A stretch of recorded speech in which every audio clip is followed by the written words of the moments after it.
The quest for the perfect budget handheld emulation device might end today. This is the BattleXP G350.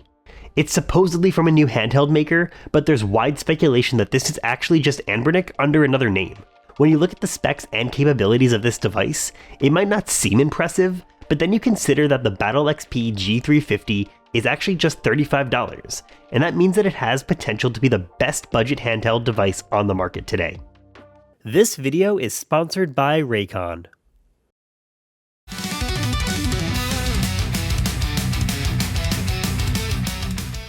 Oh, whoa, sorry, I didn't even hear you guys. I was rocking out with my everyday earbuds from Raycon. They've got active noise cancellation, and this isn't just some gimmick. Some earbuds, they try to say they're noise cancellation, but they just stick really far into your ears. These guys actually block out the world around you to immerse yourself into your music, podcast, or whatever else you might be listening to. I'm out of breath from rocking out so hard with these earbuds. But check it out, these earbuds are a perfect fit, so they won't fall out through all of your headbanging. I feel pretty confident that the battery on these guys will actually last way longer than you could headbang for. 32 hours to be precise. But if for some reason you could actually headbang for 32 hours, don't you worry. You could just stick these earbuds back into their case, charge them for 10 minutes, maybe, stretch out your neck or something, and then after those 10 minutes, you can get headbang for another 90. I mean, what more can I say? If you want a pair of earbuds for a great value, awesome color selections, and even more options for customization to make them your own, I think you're going to be really happy with Raycon's everyday earbuds. And if you're not, guess what? They're so sure you're going to be happy that they've actually got a 30-day happiness guarantee return policy. No questions asked. If that's not confidence, I don't know what is. So go check out buyraycon.com/scatteredbrain to save 20% off site-wide today. And thanks to Raycons for sponsoring today's video. And I'm going back to headbanging.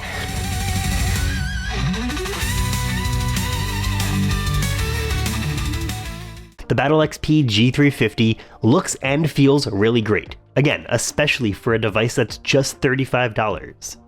The DMG style version is really awesome looking, and I like that even the bezels around the screen are color matched. That is such an interesting level of detail for such a budget-friendly device. The D-pad feels really good and bouncy.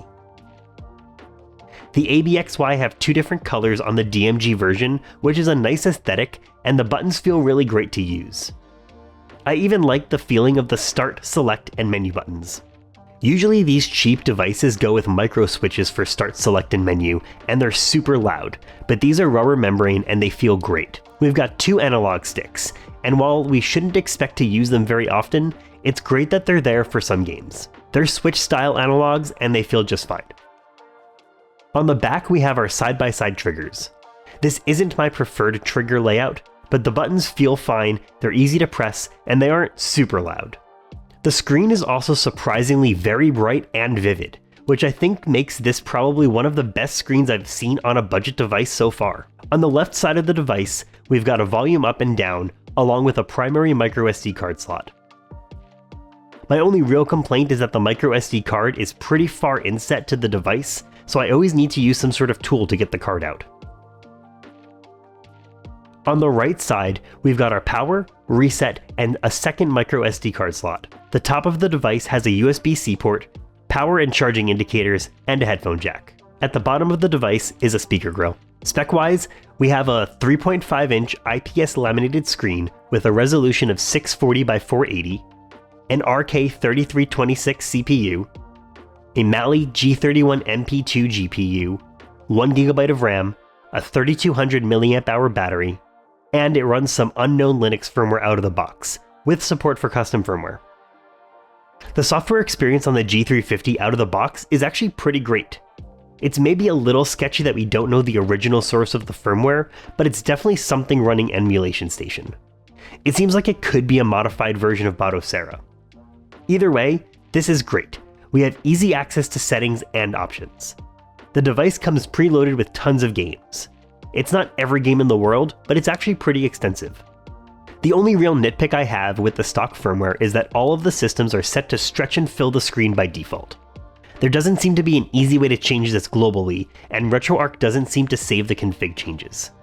You will have to go through each system through Emulation Station, hit select, go down to Advanced System Options, and change Game Aspect Ratio to Core Provided. The advanced system options is also where we'll find system-specific options like the ability to change the Game Boy colorization and enable shaders like the grid overlay for Game Boy games.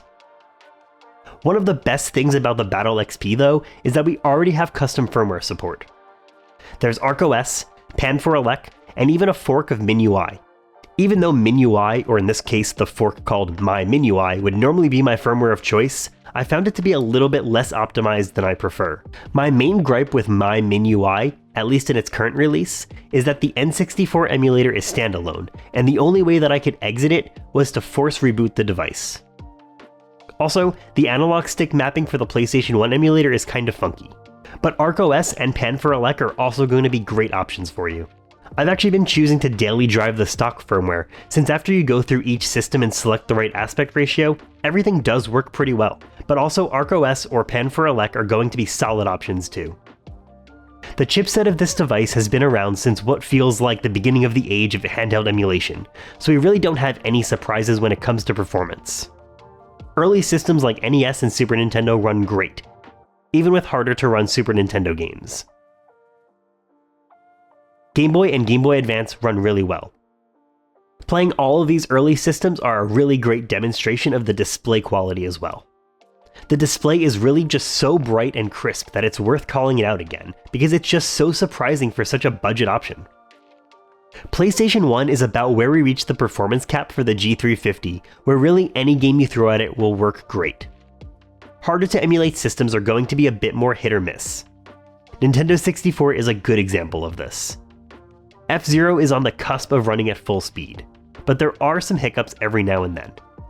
I did find that Super Mario 64 wasn't actually very playable on the stock firmware, but on ArcOS, when I selected to run the emulator through RetroArch, the game played pretty decently. Not perfect, but still better than the stock firmware. Dreamcast is another system that will not quite run perfectly. Some games like Crazy Taxi can actually run pretty well as long as you're playing the PAL version at 50 Hz. It's not quite perfect, but for a quick Crazy Taxi fix, it'll get the job done. I have to keep reminding myself that this device is just $35, and that's pretty awesome considering the performance that we're getting. PSP is preloaded on the system, but honestly, don't expect much from it. PSP runs super downscaled and has a really high frame skip on. I'd consider PSP just simply not playable. I'm just so honestly incredibly impressed with the G350.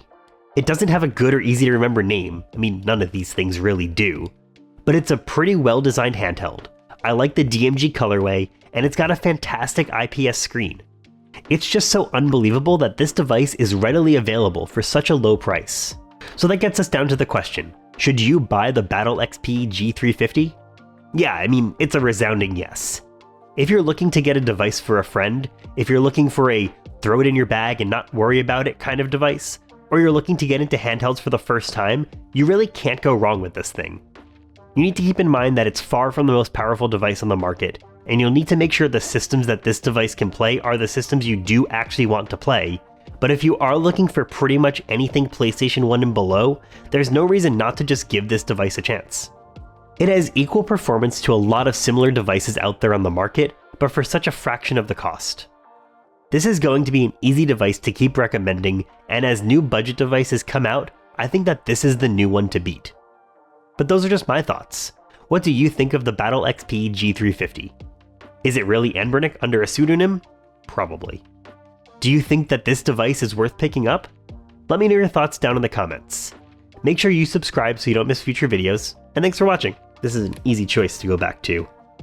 Well, my last video was on the Powkitty V20. I actually literally threw that thing out, but this guy, sticking with me.